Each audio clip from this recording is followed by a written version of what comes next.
तब ये जो अभी झोपड़े न बने, इसके लिए सरकार को कोई ठोस कदम उठाने की ज़रूरत है। नहीं तो ये तो बनते जाएँगे, बिगड़ते जाएँगे, बनते जाएँगे, अवैध होते जाएँगे, वोट का ज़रिया है, वोट बैंक के लिए कुछ न कुछ तो करना पड़ता है। नहीं, मैं देखिए इसके बारे में कोई खुलकर बात नहीं करता है, सब अपनी अपनी रोटी सेकने में लगे हुए हैं। जी, एक कानून आने वाले दिनों में ये बनाना पड़ेगा कि इस प्रकार के जो सरकारी ज़मीन, भाई प्राइवेट ज़मीन पे तो बनता नहीं है अभी, जी, कोई बनाता नहीं है, जी, क्योंकि ज़मीन की वैल्यू हो गई है। जी, जी, तो सरकार के ज़मीन को जो कब्जा करके इस प्रकार के झोपड़पट्टियाँ बनाते हैं, उनको सख्त से सख्त कानून, जी। सख्त से सख्त कानून बनाना चाहिए।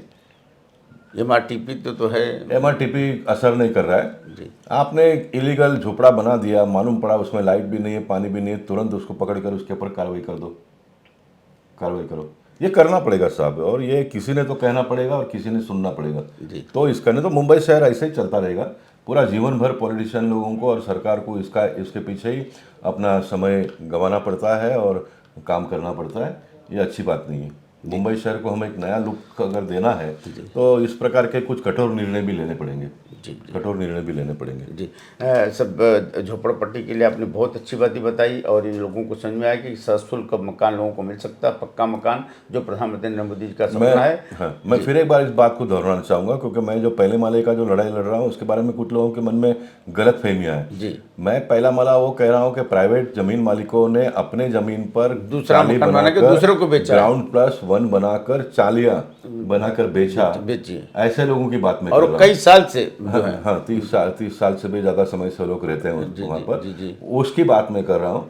किसी व्यक्ति ने कहीं पर भी घर बना दिया और उसने उसमें पहला महलिया माला बना, बना उसकी के बात नहीं है। भाड़ूत रखा। जी, देखिए सरकार को अगर करना हो तो इस पर भी हो सकता है ना। जी, आप 300 फुट का घर देते हो, उसका नीचे 150 है, ऊपर 150 है, आप दे दो, उसको भी भरा कर दो, बोलो 300 फुट में दोनों रहो, अभी रहते हो वैसा रहो। जी, जी, जी, लेकिन एक कठोर निर्णय तो आपको करना पड़ेगा ना जी, साहब, जी, जी, जी, सरकार बिल्कुल, है ना। बिल्कुल, बिल्कुल, बिल्कुल। बच्चे जब घर में माँ बाप का नहीं सुनते हैं तो फिर एक आधा तमाचा भी मारते तमाचा हैं ना, मारना पड़ता है। जी, तो बच्चे को उस तमाचे का डर होता है। जी, तो जी, वैसे सरकार ने भी इस प्रकार के जो कृत्य करने वाले लोग होते हैं उसके बारे में कोई ना कोई नकेल हमको कसना पड़ेगा। और दूसरी बात यह भी है कि जब हम एक परिवार और एक घर की बात करते हैं, एकदम रैंडम सर्वे कर लो, फोटो पास दे दो। मैं एक फोटो पास की बात करता हूँ, जी, एक आइडेंटिटी कार्ड बनाकर दे दो ना। जी, जी, हम जी। आयुष्मान इतने सारे गवर्नमेंट के स्कीम के कार्ड बांट रहे हैं, एक झोपड़पट्टी वाले को कार्ड दे दो। 2-3 महीने में आप सारे लोगों को कार्ड दे देते हो। एक बार किसी के पास कार्ड आ गया तो फिक्स हो गया, जो कार्ड है उसको आने वाले दिनों में घर देना है हमको, देना है। जी, बात जी, खत्म हो जी, गई। जी, जी, जी, लेकिन करना पड़ेगा ना। ये ऑफिसर लोग फिर मानते नहीं है, जो मंत्री होते हैं उनके दिमाग में कुछ इस प्रकार की बात डाल देते हैं, फिर वो भी उसको मान लेते हैं, क्योंकि इनका धंधा बंद हो जाएगा ये अगर होता है तो। तो थोड़ा गंभीरता से इसके ऊपर काम करने की आवश्यकता है। जो पहले माले का विषय जो है, अभी सरकार बहुत ही एक 15 दिन के अंदर उसका कानून बनकर आ जाएगा ऐसा लगता है, लेकिन उसमें भी फिर थोड़ा काम करना पड़ेगा। अब ये सरकार के लोग कहते हैं कि 1976 में स्लम एक्ट आया था, तो वो हम डेट पकड़ेंगे, तारीख पकड़ेंगे, उससे कोई समस्या का समाधान होगा ऐसा मुझे लगता नहीं है।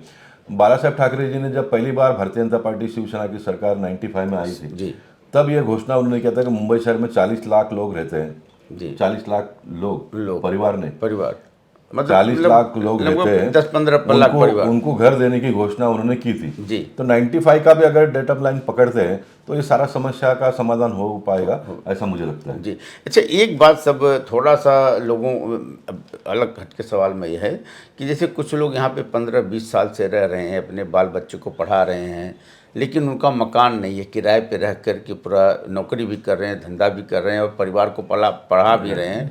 ऐसे लोग मुंबई में और मुंबई में ही रह गए। जी हाँ। ऐसे लोगों को क्या प्रधानमंत्री की जो योजना है, मैं संकल्पना है, मकान उनको मैं नहीं बता मिलना रहा हूँ, चाहिए? देवेंद्र फडणवीस जी की कल्पना उनके लिए इस प्रकार का है कि हम रेंटल हाउसिंग बनाएंगे आने वाले जी, दिनों में। जी, जी, जी, जी, और रेंटल हाउसिंग आपको बनाना पड़ेगा। मैं कभी मुंबई छोड़कर बाहर जाता नहीं हूँ। मैं 9 साल हो गए सरकार के भी कोई कमेटी के माध्यम से बाहर विदेश घूमने नहीं गया। जी। कुछ लोग 2-2 3-3 बार जाकर आए, लेकिन मैं जाता नहीं हूँ। लेकिन दुबई में गया था एक समाज के कार्यक्रम के, वर्ल्ड बंड संघ का एक दिन का प्रोग्राम था, तो मैं कतार गया था। जी, कतार मुझे जाने के बाद में मुझे पता चला, क्योंकि मेरा एक स्वभाव है, मैं कहीं पे जाता हूँ तो देखता हूँ क्या है। इधर क्या यहाँ पर क्या भी कभी घूमता हूँ देश में, तो चौक रास्ते किस प्रकार के बने हैं, तो उसको फिर मैं यहाँ इम्प्लीमेंट करने का काम करता हूँ। जी, तो कतार में आपकी जानकारी के लिए 4 लाख लोग खाली कतार के नागरिक है। जी, खाली 4 लोग। कतार के नागरिक सिर्फ 4 लाख है जी। लेकिन कतार में काम करने के लिए अन्य देशों से आए हुए लोगों की संख्या 8 लाख की है। 8 लाख है जी। 8 लाख की है। जी जी तो ये 8 लाख लोगों के लिए वहां पर एडवांस में घर बनकर पड़ा हुआ है, एडवांस में। जी यानी कतार में अगर कोई भी भारत, पाकिस्तान, बांग्लादेश कहीं से भी काम के लिए जाता है तो उसको जॉब के साथ साथ में घर मिलता मकान है, उसको घर का भाड़ा उसको देना पड़ता है। जी जी वो हिसाब से उसको पगार भी मिलता जी है। जी यानी वो कहीं घर का उसको चिंता नहीं है। जी जी जी जो जॉब देने वाला है वो उसको घर भी देगा। जी तो कोई झोपड़पट्टी बनती नहीं। तो यहाँ पर भी ये स्कीम होनी चाहिए। यहाँ पर इतना संभव, लेकिन अभी इसलिए हम रेंटल की बात करते हैं ना, रेंटल हाउसिंग बनाएंगे। जी जी रेंटल हाउसिंग बन सकता है। और अगर उनको खुद का मकान बनाओ तो ऐसा कुछ निर्धारित सशुल्क थोड़े अमाउंट में करके ऐसा कुछ सरकार नहीं, एक बार ये कल्पना आ जाएगी। देखिए वापस फिर हम जूने सिस्टम में जा रहे हैं ना। जी जी जी पहले जिनके पास जमीनें होती थी वो लोग घर बनाते थे, वो भाड़े से देते थे। रेंट पे है, वही चीज सरकार करने जा हाँ, वही सरकार करने जा रही है। अब एक बार सरकार घोषणा करेगी इसका, ये की योजना भी करती है तो प्राइवेट लोग भी बनाएंगे। उनके पास जमीन है, उनको लगता है भाड़ा अच्छा मिलता है, क्योंकि आज SRA में से जो शिफ्टिंग करते हैं बिल्डर लोग, उसको 15,000 रुपये 12,000 रुपये भाड़ा मिलता है। जी जी जी तो एक 12,000 15,000 मिलेगा तो एक 10 रूम भी कोई अपने जगह पे बनाता तो उसको 1.5 लाख रुपए मिल जाएगा, तो उसका गुजारा अच्छे ढंग से हो जाएगा। उसमें वापस वही आएगा स्कीम। नहीं, उसमें होता है साहब 11 महीने के बाद फिर दूसरे का शिफ्ट करो। नहीं, वो तो फिर ठीक है ना। देखिए फिर आप तो देखिए, मेरे पिताजी 200 फुट के घर में हम लोग रहते थे। जी धीरे धीरे बड़े हुए ना।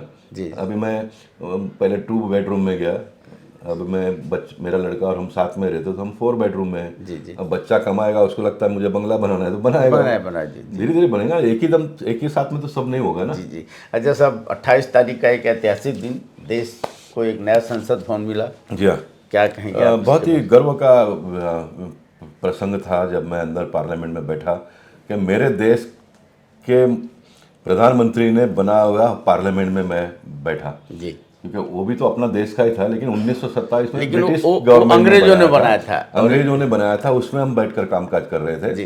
तो देश के प्रधानमंत्री, अब ये कांग्रेस के लोगों ने ही तय किया था कि बनाना चाहिए करके, अब वो बना नहीं पाए। मोदी जी हमेशा कहता है कि कुछ काम भगवान ने मेरे नाम पर ही लिखा है, मुझे ही करना है। तो मोदी जी कर पाए। अब इनको हजम नहीं हो रहा है। ये कितने मतलब बदकिस्मत लोग हैं, ऐसा मैं कहूँगा कि अपने स्वतंत्र भारत का एक इतना बड़ा पार्लियामेंट का उद्घाटन हो रहा है और उसमें वो शरीक नहीं हो पाए, उसमें वो शामिल नहीं हो पाए। इससे बड़ा दुर्भाग्य क्या हो सकता है? कुछ पार्टी के नेताओं ने कहा कि ये तो ताबूत बनाया गया है। नहीं छोड़िए उसका आप सवाल भी मत करिए, मैं जवाब भी नहीं दूंगा उसका। अच्छा सब, एक चीज़ है कि वहाँ पे सारे धर्म के गुरुओं को बुला करके पूजा अर्चना की गई। ओवैसी ने सवाल खड़ा किया अभी कि हम अंदर हिंदुत्व की बात करते हैं तो अच्छा लगता नहीं है, राष्ट्रीयत्व की बात करते हैं तो वो अच्छा लगता नहीं।